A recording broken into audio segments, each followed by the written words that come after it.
Hello and welcome বন্ধুরা। আজকের GK revision ক্লাসে আমরা এনটিপিসির জন্য গুরুত্বপূর্ণ অনেকগুলো এমসিকিউ এবং ওয়ান লাইনার আলোচনা করব, যেগুলো পরীক্ষায় আসার মতো, কমন আসার মতো অনেকগুলো কোশ্চেন রেখেছি। ভিডিওটি শেষ পর্যন্ত দেখো। বেরেলিতে 1857 সালের সিপাহী বিদ্রোহের নেতৃত্ব কে দিয়েছিলেন? এখানে দিয়েছিলেন খান বাহাদুর খান। তাহলে 1857 সালের সিপাহী বিদ্রোহ বা মহাবিদ্রোহের সময় কে কোথায় দিয়েছিল, আমি লিস্টগুলো পরে দিয়েছি, পুরো পরে আলোচনা করব, তাও এখানে একটা আমি তুলে দিয়েছি। দেখো, বিহারে দিয়েছিল কুনওয়ার সিং, অমর সিং। এলাহাবাদ ও বেনারসে দিয়েছিল লিয়াকত আলী। ফৈজাবাদে দিয়েছিল মৌলভী আহমদুল্লাহ। ফররুখাবাদ তুবচল হাসান খান। বিজানুর মোহাম্মদ খান। মুর্দাবাদ আব্দুল আলী খান। বেরেলি খান বাহাদুর খান। সবগুলো আমি আবার শেষে আলোচনা করব। বিহার, ঝাঁসি কে কোথায় দিয়েছিল নেতৃত্ব। নিম্নের পছন্দগুলির মধ্য থেকে সঠিকটি বেছে নিন। লখনৌতে কে ছিল 1857 সালে সিপাহী বিদ্রোহের সময়? General Havelock. তাহলে এখানে ভুল আছে, ঝাঁসিতে হুগো রুজ ছিল না। তাহলে এখানে ঝাঁসিতে হুগো রুজ ছিলেন না, এটি ভুল আছে। ডালহৌসির সত্যবিলোপ নীতির মাধ্যমে ঝাঁসি কত সালে ব্রিটিশ সাম্রাজ্যভুক্ত হয়? ডালহৌসির সত্যবিলোপ নীতি, ডকট্রিন অফ ল্যাপস, 1853 সালে ঝাঁসি ব্রিটিশ সাম্রাজ্যভুক্ত হয়। 1856 সালে অপশাসন, মিসগভর্নেন্স এর কারণে ডালহৌসি যখন অওধ দখল করে, তখন সেখানকার রাজা কে ছিলেন? ওয়াজেদ আলী শাহ। 1857 সালে পুরনো কিসের বদলে, কোন বন্দুকের বদলে নতুন এনফিল্ড রাইফেল নিয়ে আসা হয় সেনাবাহিনীতে? যেখানে কোন রাইফেল এর বদলে নতুন এনফিল্ড রাইফেল নিয়ে আসা হয়, যেখানে কার্তুজটি মুখে ছিঁড়ে বন্দুকের মধ্যে ব্যবহার করা হতো এবং সেই কার্তুজে গরুর চামড়া বা গরুর কোনো কিছু ইউজ করা হতো। তাহলে কোনটির বদলে?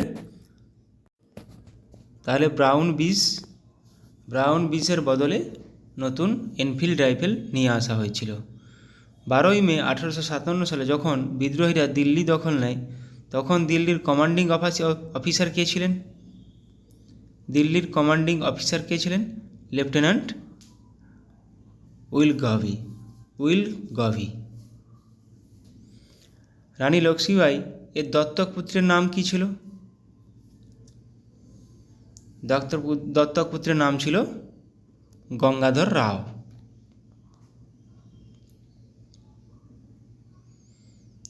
The Indian war of independence বইটি বিডি সাভারকর, দামোদর বিনায়ক সাভারকরের লেখা, কত সালে প্রথম প্রকাশিত হয়েছিল?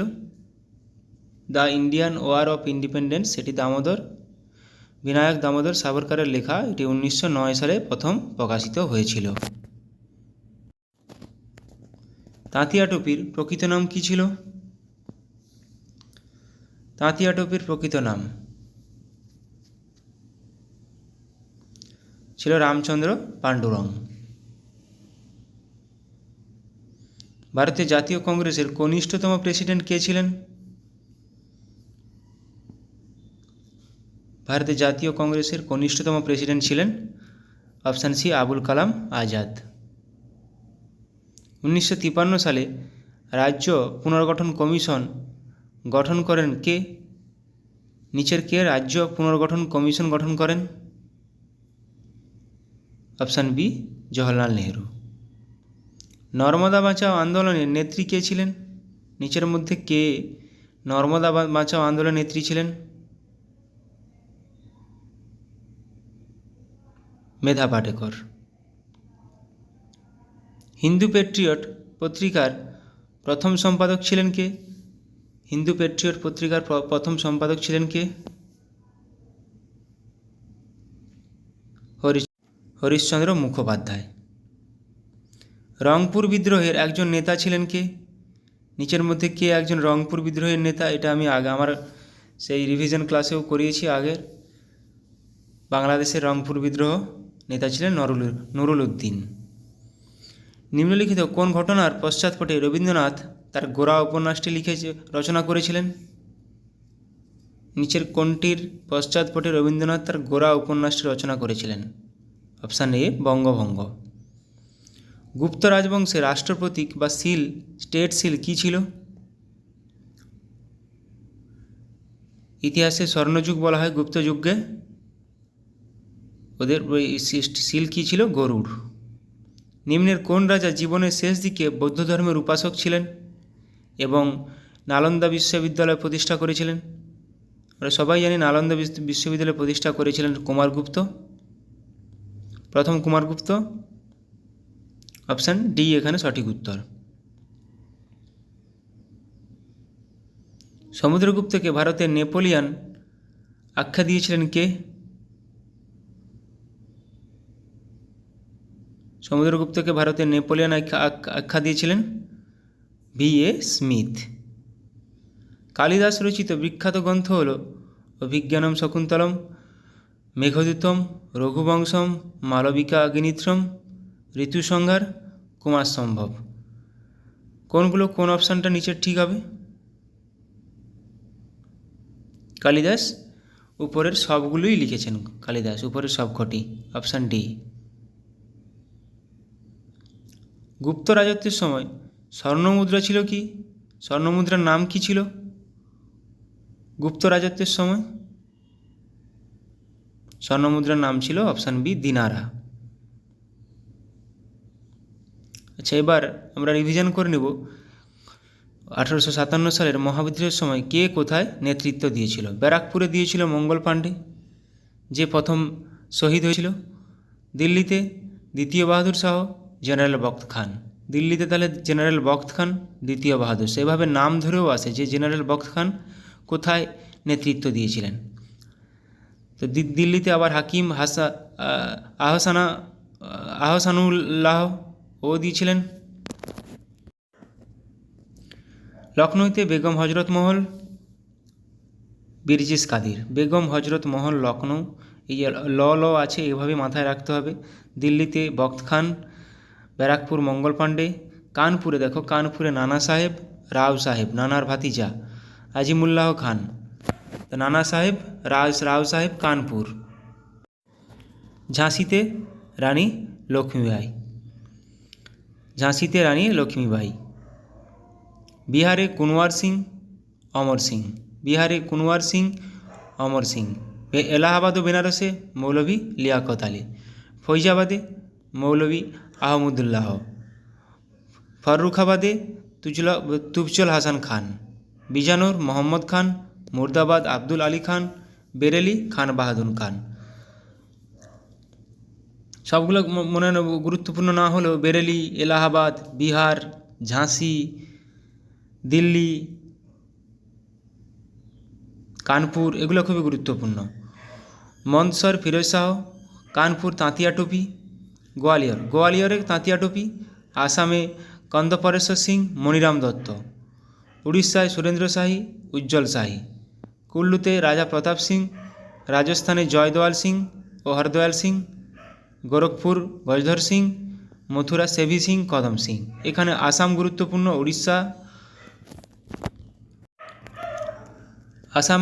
উড়িষ্যা, কানপুর এগুলো খুবই গুরুত্বপূর্ণ। আচ্ছা, এবার কিছু আন্দোলন দেখে নেব। গান্ধীজির অসহযোগ আন্দোলন 1920 থেকে 22 গান্ধীজির নেতৃত্বে হয়েছিল। আইন অমান্য আন্দোলন 1930 সালে হয়েছিল, যেটাকে লবণ সত্যাগ্রহ বলে জানি সবাই, গান্ধীজির নেতৃত্বে হয়েছিল। ভারত ছাড়ো আন্দোলন 1942 সালে হয়েছিল গান্ধীজির নেতৃত্বে। নৌ বিদ্রোহ হয়েছিল 1946 সালে। ভারত ছাড়ো আন্দোলন 1942 সালে গান্ধীজি, যেখানে ডু অর ডাই বলেছিলেন, করেঙ্গে মরেঙ্গে। সিপাহী বিদ্রোহ 1857 সালে মঙ্গল পাণ্ডে, তাঁতিয়া টোপিল, রানা সাহেব, লক্ষ্মীবাই, হ্যাঁ, আরও অনেকে ছিল, কুনওয়ার সিং। নীল বিদ্রোহ 1859 থেকে 1860 বিষ্ণুচরণ বিশ্বাস, দিগম্বর বিশ্বাস, রফিক মণ্ডল। হোম রুল আন্দোলন 1916 থেকে 1917 অ্যানি বেসান্ত, বাল গঙ্গাধর তিলক নেতৃত্ব দিয়েছিলেন। রাওলাট সত্যাগ্রহ 1919 সালে হয়েছিল, মহাত্মা গান্ধী ও সত্যপালের নেতৃত্বে হয়েছিল। রংপুর বিদ্রোহ 1783 খ্রিস্টাব্দে হয়েছিল বাংলাদেশে, নুরুল উদ্দিন নেতৃত্ব দিয়েছিলেন। এই কোশ্চেনটা একটু আগে করলাম। পাইক বিদ্রোহ 1817 থেকে 1818 বিদ্যাধর মহাপাত্র এখানে নেতৃত্ব দিয়েছিলেন। কোল বিদ্রোহ 1820 থেকে 1833 সুইমুন্ডা, জয়া ভকত, কিন্দেরাই মানকি নেতৃত্ব দিয়েছিলেন। ওয়াহাবি আন্দোলন 1822 খ্রিস্টাব্দে তিতুমির ও সৈয়দ আহমেদ নেতৃত্ব দিয়েছিলেন। এগুলো বারবার করানোর একটাই মানে যে এগুলো পুরোপুরি যেন রিফ্লেক্স অ্যাকশানের মতো পরীক্ষা হলে মাথায় চলে আসে, ঠিক আছে? যেন এগুলো পরীক্ষার আগে আর না দেখে যেতে হয়। পরীক্ষার আগে দেখার জন্য কারেন্ট অ্যাফেয়ার্স আছে, কিছু ম্যাথ, কিছু রিজনিং, এগুলো যেন না দেখতে হয়। সন্ন্যাসী ও ফকির বিদ্রোহ 1760 থেকে 1800 ভবানী পাঠক, দেবী চৌধুরী রানী, মজনু শাহ, চিরাগ আলী। প্রত্যেকটা নামই খুবই গুরুত্বপূর্ণ, নাম ধরেই কোশ্চেন আসে যে দেবী চৌধুরী রানী নিচের কোন বিদ্রোহের সঙ্গে জড়িত ছিলেন, এভাবেই কোশ্চেন আসে। চুয়াড় বিদ্রোহ 1769 থেকে 99 জগন্নাথ সিং, দুর্জন সিং, রানী শিরোমণি, আমাদের মেদিনীপুরের রানী শিরোমণি। রংপুর বিদ্রোহ 1783 নুরুল উদ্দিন। পাইক বিদ্রোহ 1817 থেকে 1818 বিদ্যাধর মহাপাত্র। তো চুয়াড় বিদ্রোহ দুর্জন সিং, রানী শিরোমণি, খুবই গুরুত্বপূর্ণ নাম, জগন্নাথ সিং। লখনৌ চুক্তি, কিছু চুক্তি আলোচনা করে নেব। 1916 খ্রিস্টাব্দে হয়েছিল, কাদের মধ্যে হয়েছিল? কংগ্রেস ও মুসলিম লীগ। রাওয়ালপিন্ডি সন্ধি 1919 আমির আমানউল্লাহ ইংরেজ। গান্ধী আরউইন চুক্তি আরেকটা খুবই গুরুত্বপূর্ণ, 1931 খ্রিস্টাব্দে গান্ধী ও আরউইনের মধ্যে হয়েছিল। পুনা চুক্তি হয়েছিল 1932 খ্রিস্টাব্দে, মহাত্মা গান্ধী ও আম্বেদকরের নেতৃত্বে হয়েছিল। এখানে গুরুত্বপূর্ণ লখনৌ চুক্তি এবং পুনা চুক্তি। লখনৌ চুক্তি কাদের মধ্যে হয়েছিল এগুলোর থেকেও সালটা খুবই গুরুত্বপূর্ণ। লখনৌ চুক্তি কত সালে হয়েছিল, পুনা চুক্তি কত সালে হয়েছিল, এগুলো প্রচুরবার পরীক্ষায় এসছে। লখনৌ চুক্তি, পুনা চুক্তি গুলিয়ে ফেলবে না। সলবাইয়ের সন্ধি 1782 ইংরেজ ও মারাঠা। ম্যাঙ্গালোরের সন্ধি 1784 টিপু সুলতান ও ইংরেজ। সালটা খুবই গুরুত্বপূর্ণ। ম্যাঙ্গালোরের সন্ধি কত খ্রিস্টাব্দে হয়েছিল? 1784। শ্রীরঙ্গপত্তনম সন্ধি আরেকটা খুবই গুরুত্বপূর্ণ, 1792 খ্রিস্টাব্দে, টিপু সুলতান ও ইংরেজ। বেসিনের সন্ধি 1802 পেশোয়া দ্বিতীয় বাজিরাও ও লর্ড ওয়েলেসলির মধ্যে হয়েছিল। তাহলে আমি সালটা আরেকবার রিভিশন করে নিচ্ছি। সলবাই 1782, ম্যাঙ্গালোরের সন্ধি 1784, শ্রীরঙ্গপত্তনমের সন্ধি 1792, বেসিনের সন্ধি 1802। 82, 92, 2 তিনটাই 2 সালে আছে, মাথায় রাখার চেষ্টা করবে। পুরন্দরের সন্ধি 1665 মুঘল সেনাপতি জয় সিং ও শিবাজির মধ্যে হয়েছিল। ওয়ার্নার সন্ধি 1731 দ্বিতীয় শম্ভুজি ও শাহুবাজিরাও। পুরন্দরের সন্ধিটা এখানে গুরুত্বপূর্ণ, আরগুলো না মনে রাখলেও হবে। সালিমারের চুক্তি 1739 তৃতীয় মোহাম্মদ শাহ ও নাদির শাহ। আইলা স্যাপেলের সন্ধি 1748 ইংরেজ ও ফরাসির মধ্যে হয়েছিল। কিছু স্থাপত্য প্রতিষ্ঠাতা, কোথায় কে প্রতিষ্ঠাতা এবং অবস্থান কোথায় দেখে নেব। আগ্রা দুর্গ আকবর, উত্তরপ্রদেশে অবস্থিত। আকবর দ্বারা 4টা স্থাপত্য, আগ্রা, ফতেপুর সিক্রি, বুলন্দ দরওয়াজা, এলাহাবাদ দুর্গ, 4টাই আকবর দ্বারা নির্মিত এবং কোথায় অবস্থান? 4টাই উত্তরপ্রদেশে অবস্থিত। জামা মসজিদ শাহজাহান, দিল্লিতে অবস্থিত। তাজমহল শাহজাহান, উত্তরপ্রদেশ। লালকেল্লা শাহজাহান, নতুন দিল্লিতে অবস্থিত। যন্তর মন্তর সোয়াই জয় সিং, দিল্লিতে অবস্থিত। যে যন্তর মন্তর 4টা আছে, 4টা যন্তর মন্তর, 4টা জায়গায় যন্তর মন্তর তৈরি করা হয়েছিল। তো দিল্লিরটা সোয়াই জয় সিং তৈরি করেছিলেন। সাঁচি স্তূপ অশোক দ্বারা নির্মিত, মধ্যপ্রদেশে অবস্থিত। বুদ্ধগয়া অশোক দ্বারা নির্মিত, বিহারে অবস্থিত। নালন্দা বিশ্ববিদ্যালয় প্রথম কুমারগুপ্ত দ্বারা নির্মিত, বিহারে অবস্থিত। আকবরের সমাধি জাহাঙ্গীর দ্বারা নির্মিত, উত্তরপ্রদেশে অবস্থিত। শালিমার বাগ জাহাঙ্গীর দ্বারা নির্মিত, জম্মু ও কাশ্মীরে অবস্থিত। কোণার্ক সূর্য মন্দির রাজা নরসিংহদেব দ্বারা নির্মিত, ওড়িশাতে অবস্থিত। উদয়গিরি ও খণ্ডগিরি খারবেল দ্বারা নির্মিত, ওড়িশাতে অবস্থিত।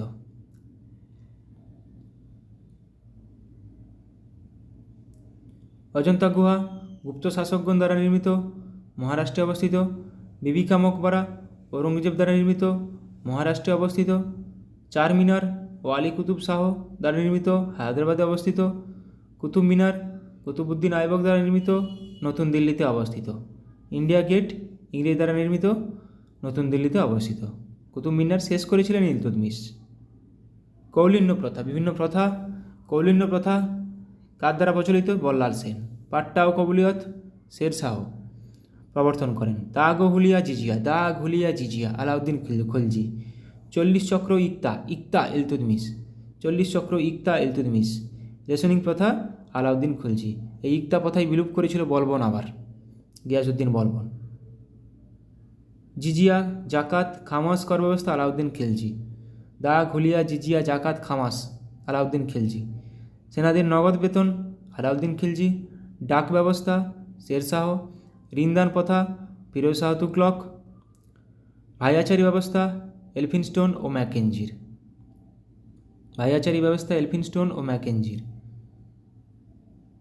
রায়তওয়ারি প্রথা আলেকজান্ডার রিড ও টমাস মুনরো। মারাঠা পেশওয়াতন্ত্র শাহু দ্বারা প্রবর্তিত। চিরস্থায়ী বন্দোবস্ত কর্নওয়ালিস, লর্ড কর্নওয়ালিস, প্রচুরবার পরীক্ষায় এসেছে। শিলাদার ও বর্গীয় অশ্বারোহী শিবাজি দ্বারা প্রবর্তিত। সিজদা ও পাইবস, সিজদা ও পাইবস গিয়াসউদ্দিন বলবন। গিয়াসউদ্দিন বলবন কিন্তু ইকতা প্রথা বিলোপ করেছিলেন, যেটা ইলতুৎমিশ দ্বারা প্রবর্তিত। ইকতাদারি প্রথা নিজামুল মিল্ক, ইকতাদারি প্রথা নিজামুল মিল্ক, ইকতা কিন্তু ইলতুৎমিশ। মনসবদারি প্রথা আকবর। মহলওয়ারি ব্যবস্থা হল্ট ম্যাকেঞ্জি, মহলওয়ারি ব্যবস্থা হল্ট ম্যাকেঞ্জি। চৌথ স্বদেশমুখী কর শিবাজি। মহলওয়ারি, রাউতওয়ারি, ইকতাদারি এগুলো প্রত্যেকটাই খুবই গুরুত্বপূর্ণ। প্রত্যেকটা কে প্রবর্তিত করেন, কে প্রবর্তন করেন, এগুলাই আসে। প্রথম বৌদ্ধ পরিষদ কত খ্রিস্টাব্দে হয়েছিল? 483 খ্রিস্টপূর্বাব্দে রাজগৃহে হয়েছিল। কার দ্বারা? অজাতশত্রুর দ্বারা, অজাতশত্রুর রাজত্বে। দ্বিতীয় বৌদ্ধ পরিষদ 383 খ্রিস্টপূর্বাব্দে বৈশালীতে হয়েছিল কালাশোক। তৃতীয় 250 খ্রিস্টাব্দের পাটলিপুত্র অশোক। চতুর্থ বৌদ্ধ পরিষদ 72 খ্রিস্টাব্দে কুণ্ডলবন, এটা কনিষ্ক দ্বারা হয়েছিল। অর্থশাস্ত্র কে রচনা করেন? কৌটিল্য। কামসূত্র বাদশাহন, মুদ্রা রাক্ষস বিশাখ দত্ত। মিচ্ছকটিকম শূদ্রক দ্বারা রচিত। পবনদূত ধৈ দ্বারা রচিত। প্রত্যেকটা খুবই গুরুত্বপূর্ণ, প্রত্যেকটা আমি আমার ক্লাসগুলোতে প্রায় রাখার চেষ্টা করি, যাতে করে এগুলো আর না পরীক্ষার সময় না দেখতে হয়। পরীক্ষার সময় এগুলো দেখবে না, কারেন্ট অ্যাফেয়ার্স দেখবে তখন। দানসাগর বল্লাল সেন। অদ্ভুত সাগর বল্লাল সেন দ্বারা রচিত, কিন্তু বল্লাল চরিত আনন্দ ভট্ট। কথাসরিত সাগর সোমদেব। অভিজ্ঞান শকুন্তলম কালিদাস দ্বারা রচিত। মেঘদূতম কালিদাস রচিত। আরও পড়লাম আমরা একটু আগে কালিদাসের 6টা। তাহলে এখানে দান সাগর, অদ্ভুত সাগর অনেকবার এসেছে, বল্লাল সেন দ্বারা রচিত। অষ্টাধ্যায়ী পাণিনি, অষ্টাধ্যায়ী পাণিনি। রামচরিত সন্ধ্যাকর নন্দী, আবার রামচরিত মানস তুলসীদাস। রামচরিত সন্ধ্যাকর নন্দী, রামচরিত মানস তুলসীদাস। বুদ্ধচরিত অশ্বঘোষ। অমরকোষ অমর সিংহ দ্বারা রচিত। অমরকোষ অমর সিংহ দ্বারা রচিত। বুদ্ধচরিত, রামচরিত, রামচরিত মানস, অষ্টাধ্যায়ী প্রত্যেকটি খুবই গুরুত্বপূর্ণ। পঞ্চসিদ্ধান্তিকা বরাহমিহির। 10 কুমার চরিত দণ্ডিন দ্বারা রচিত। 10 কুমার চরিত দণ্ডিন দ্বারা রচিত। বৃহৎ কথা গুণাঢ্য দ্বারা রচিত। স্বপ্ন বাসবদত্তা ভাস দ্বারা রচিত। স্বপ্ন বাসবদত্তা ভাস দ্বারা রচিত। কিরাতাজুর্নিয়ম ভারবী দ্বারা রচিত। ভারবী। এখানে বৃহৎ কথা গুণাঢ্য, 10 কুমার চরিত দণ্ডিন, পঞ্চসিদ্ধান্তিকা বরাহমিহির, এটা খুবই গুরুত্বপূর্ণ। কলকাতা মাদ্রাসা কে প্রতিষ্ঠা করেন? Warren Hastings. কত খ্রিস্টাব্দে? 1781 খ্রিস্টাব্দে। এশিয়াটিক সোসাইটি উইলিয়াম জোন্স 1784 খ্রিস্টাব্দে। সালটা খুবই গুরুত্বপূর্ণ এখানে। বেনারস সংস্কৃত কলেজ জোনাথন ডানকান 1792 সালে প্রতিষ্ঠিত। শ্রীরামপুর মিশন উইলিয়াম ক্যারি 1800 সালে। নামগুলো কিন্তু খুবই গুরুত্বপূর্ণ, কোনটির সঙ্গে যুক্ত। School book society David Hare 1817 খ্রিস্টাব্দে। School book society David Hare দ্বারা প্রতিষ্ঠিত 1817 খ্রিস্টাব্দে। হিন্দু কলেজ ডেভিড হেয়ার দ্বারা প্রতিষ্ঠিত 1817 খ্রিস্টাব্দে। সালটা এতটাই গুরুত্বপূর্ণ যে হিন্দু কলেজ কত সালে প্রতিষ্ঠিত বহুবার পরীক্ষায় হয়ে এসেছে, বহুবার। একাডেমিক অ্যাসোসিয়েশন ডিরোজিও দ্বারা প্রতিষ্ঠিত 1828 খ্রিস্টাব্দে। Scottish Church College Alexander Duff দ্বারা প্রতিষ্ঠিত 1830 খ্রিস্টাব্দে। Calcutta Medical College. আরেকটা হিন্দু কলেজ আর ক্যালকাটা মেডিকেল কলেজ বহুবার পরীক্ষায় এসছে কত সালে প্রতিষ্ঠিত, শুধু খালি কত সালে প্রতিষ্ঠিত বলে। ইন্ডিয়ান উইমেন্স ইউনিভার্সিটি ডিকে কার্ভে দ্বারা প্রতিষ্ঠিত 1916 খ্রিস্টাব্দে। বসু বিজ্ঞান মন্দির জগদীশচন্দ্র বসু 1917 খ্রিস্টাব্দে। বিশ্বভারতী রবীন্দ্রনাথ ঠাকুর 1921 খ্রিস্টাব্দে। Thank you.